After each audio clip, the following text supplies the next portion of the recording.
उत्तिष्ठोत्तिष्ठ गोश्रीश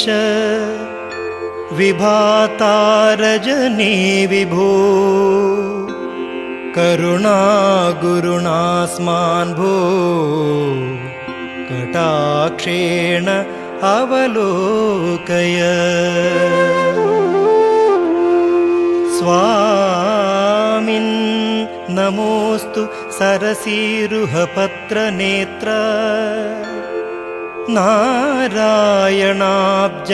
भववन्दित पादपद्मा उत्तिष्ठ शिष्ट परिपालनमीश कर्तुं गोश्रीश वेङ्कटपते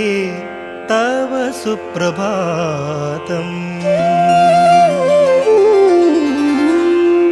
श्रीमन् समीरसुततार्क्ष्य गजास्य मुख्या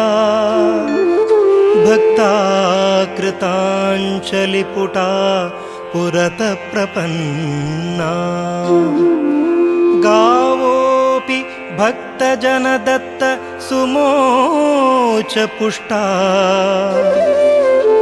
गोश्रीश वेङ्कटपते तव सुप्रभातम् सारस्वत द्विजवराश्च विधाय नित्यम् उद्यानतो नवसुमान्यपि सङ्गृहीत्वा प्राप्तावरेण्य तव पादसमर्चनाय गोश्रीश वेङ्कटपते तव सुप्रभातम् श्रुत्यैर्थगैर्मुखरतां निनदैः शुकाद्या केचित् द्विजास्तु मुनिनां बत कौशिकाद्या तारागणा समुपयान्ति रुचं हि खेनो गोश्रीश वेङ्कटपते तव सुप्रभातम् वीणा मृदङ्ग घनढिण्डिमशङ्खभेरी घण्टानकादि मुरळीवर वेणुनादः वादित्रकैस्तव कृतेऽत्र वितन्युते भो गोश्रीश वेङ्कटपते तव सुप्रभातम् लावण्यशालि गणिका नटनैर्भजन्ती तौर्यत्र्यकाद्यखिल हावरसातिरम्भा नैवेद्यशेषरसिकार्भक दृक्समक्षम् गोश्रीश वेङ्कटपते तव सुप्रभातम्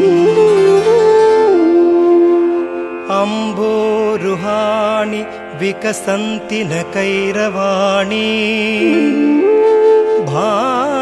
भानोकरास्तु विकसन्ति न शीतभानो तेषां सुरा समुपयान्त्य सुरास्तु भीतिम् गोश्रीश वेङ्कटपते तव सुप्रभातम् वैश्वानरास्तदपभासक रात्र्यभावा सन्दीपिता अपि न भान्त्यधुना हुताजैः सन्तो यथा कलिबलादपि धर्मशीला गोश्रीश वेङ्कटपते तव सुप्रभातम् सम्फुल्लकेसर सुचम्पकपारिजाता किञ्चित् प्रफुल्ल सरसीरुहतः प्रवृत्ता अभ्येति मन्दमनिल परमिष्टगन्धी